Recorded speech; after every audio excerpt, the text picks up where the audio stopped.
Justru Yesus di dalam Alkitab ini menjelaskan bahwa orang Kristen itu masuk neraka. Saya tunjukkan dalilnya. Ini supaya orang Kristen tahu di mana tempatnya orang Kristen. Jadi dua kitab yang mengatakan bahwa orang Kristen itu semuanya masuk ke dalam neraka. Sekarang saya tunjukkan dalilnya. Matius 7 ayat 21. Jadi di mana tempat? Jadi saya sampaikan ke Bapak Pendeta. Pak Pendeta, tempatnya orang Kristen di sini nih. Nanti lihat. Dan apa sih orang Kristen itu? Jadi orang Kristen itu kata Yesus, bukan setiap orang yang berseru kepadaku Tuhan, Tuhan akan masuk ke dalam kerajaan surga. Ini kata Yesus. Nah, ini kata Yesus. Melainkan dia yang melakukan kehendak Bapakku yang di surga. Ini kata Yesus loh. Kata Yesus, bukan orang yang menyebut dia Tuhan akan masuk surga, tetapi orang yang menjalankan perintah Bapakku. Apa perintah Bapakku? Bapakku perintahkan disunat. Bapakku perintahkan untuk memakai jilbab. Bapakku perintahkan kita jangan makan babi. Bapakku perintahkan kita jangan minum alkohol, jangan minum minuman keras. Tapi semua itu dilakukan oleh orang Kristen. Betul tidak Pak Pendeta? Ya betul. Nah, semua yang diperintahkan Bapakku, kalau ini kata Alkitab, semua yang diperintahkan oleh Bapakku yang di surga itu tidak dilakukan oleh orang Kristen. Iya. Makanya Yesus berkata lagi di sini, pada hari yang terakhir kata Yesus, orang akan berseru kepadaku, Tuhan, Tuhan, bukankah kami bernubuat dengan namamu? Ini kata orang-orang ini. Dan kami mengadakan mujizat dengan namamu juga. Maka kata Yesus ini kata orang, bukankah kami bernubuat dengan namamu, bermujizat dengan namamu, ya Yesus? Nah, ini kata Yesus, pada waktu itu aku akan berterus terang. Ini kata Yesus ini kepada jemaatnya, kepada kita, kepada orang Kristen saat itu nanti.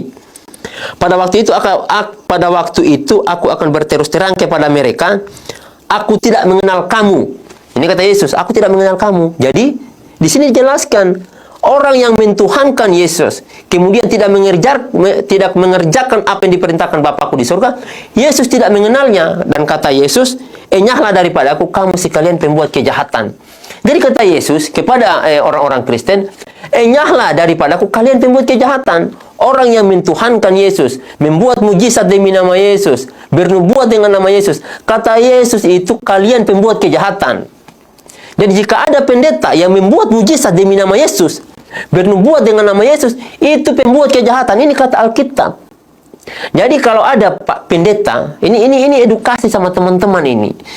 Jadi teman-teman orang Kristen, jika ada pendeta yang tiba-tiba dengan nama Yesus kamu sembuh, tunjukkan ayat ini. Ini kata Alkitab, dia pembuat kejahatan. Kata Yesus dalam Alkitab, dia pembuat kejahatan. Yang bermujizat dengan nama Yesus, dia pembuat kejahatan. Kata Alkitab. Nah, ini yang harus kita pahami. Ya, jadi itu ya teman-teman, kita sudah menyimak tadi video itu. Jadi dia katakan bahwa orang Kristen itu atau pendeta-pendeta itu akan masuk neraka, dan itu Yesus sendiri yang mengatakan ya. Nah, jadi dia mengutip ada satu ayat dalam Matius pasal 7 ayatnya yang ke-21. Nah, mari kita lihat Matius pasal 7 ayat 21 ya. Nah, kita akan lihat Matius pasal 7 ini dari ayatnya yang ke-15 sampai ayatnya yang ke-23. Supaya kita tahu ayat 21 itu bicara tentang siapa ya. Siapa yang dimaksud dengan setiap orang itu ya. Matius pasal 7 ini ayat 15 sampai 23 itu temanya adalah hal pengajaran yang sesat ya. Jadi judul dari Matius pasal 7 ayat 21 itu dibawa perikop atau dibawa tema hal pengajaran yang sesat. Saya akan bacakan Matius 7 ini ayat 15 sampai ayatnya yang ke-23. Demikian ya. Waspadalah terhadap nabi-nabi palsu yang datang kepadamu dengan menyamar seperti domba, tetapi sesungguhnya mereka adalah serigala yang buas.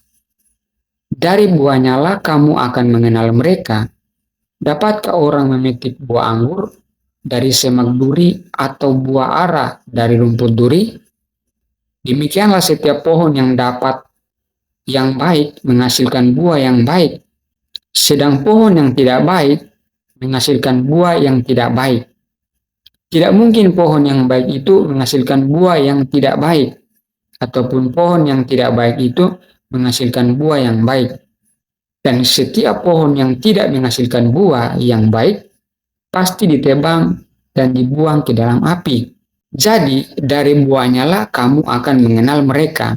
Nah, ayat 21, bukan setiap orang yang berseru kepadaku, Tuhan, Tuhan, akan masuk ke dalam kerajaan sorga, melainkan dia yang melakukan kehendak Bapakku yang di sorga. Pada hari terakhir, banyak orang akan berseru kepadaku, Tuhan, Tuhan, bukankah kami bernubuat demi namamu, dan mengusir setan demi namamu, dan mengadakan banyak mujizat demi namamu juga? Pada waktu itulah aku akan berterus terang kepada mereka dan berkata, aku tidak pernah mengenal kamu, penyalah daripadaku, kamu sekalian pembuat kejahatan. Nah, jadi siapa yang dimaksud dengan setiap orang ini? Di ayat yang ke-15 di situ dikatakan, waspadalah terhadap nabi-nabi palsu.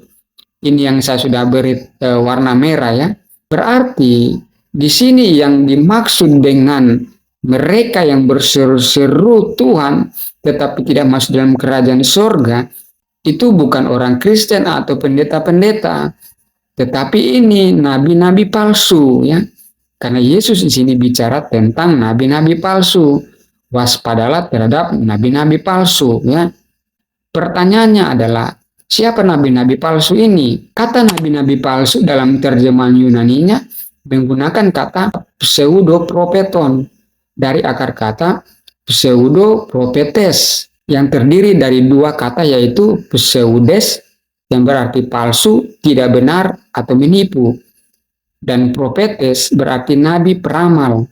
Jadi pseudo propetes ini dapat dipahami yaitu orang yang berpura-pura sebagai nabi yang mendapat ilham ilahi namun mengatakan kebohongan dengan mengatasnamakan nubuat ilahi.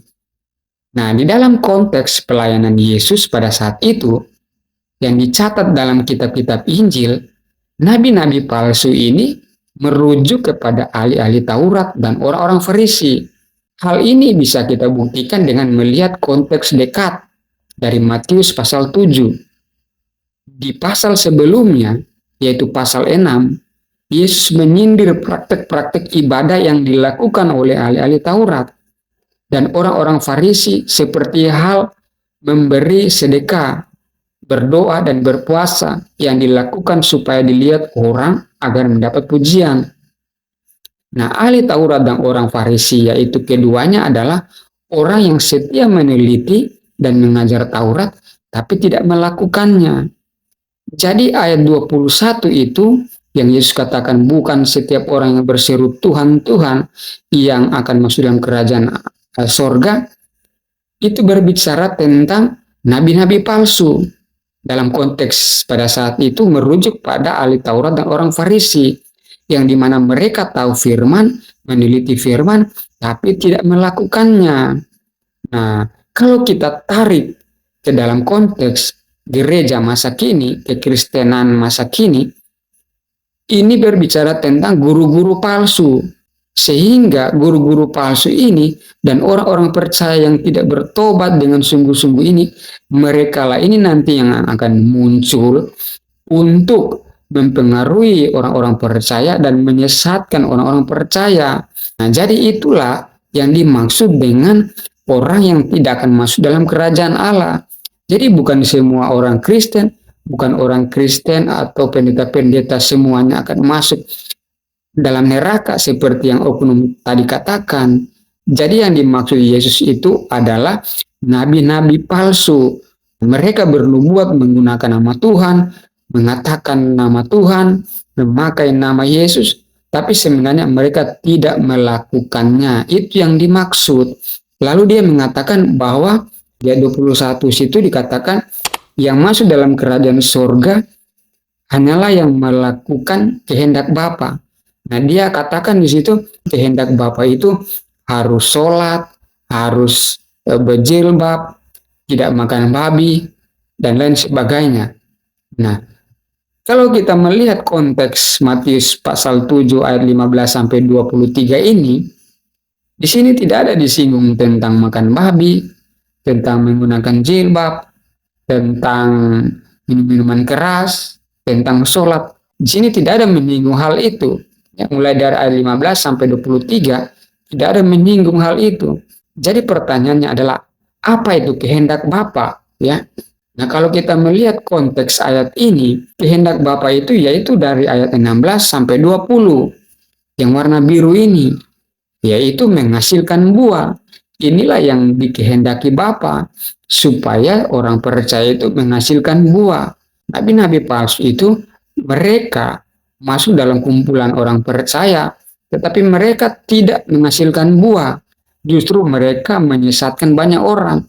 Nah, mereka inilah yang tidak akan masuk dalam kerajaan sorga. Jadi di sini Yesus tidak sedang mengatakan bahwa kalau menggunakan namanya itu akan masuk neraka. Tidak. Yang dimaksud di sini adalah mereka yang menyesatkan banyak orang.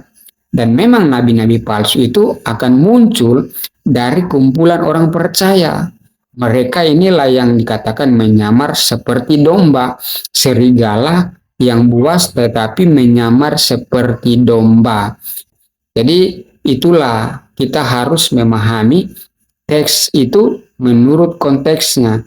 Nah, si oknum itu melihat Matius 7:21 itu tidak secara keseluruhan dari ayat 15 sampai 23. Itu akibatnya kalau dia hanya mencomot satu ayat lalu melakukan interpretasi tidak sesuai dengan prinsip hermeneutika yang baik dan benar. Jadi seperti itu ya, semoga ini bisa memberi kita pemahaman. Demikianlah Tuhan Yesus memberkati kita semua.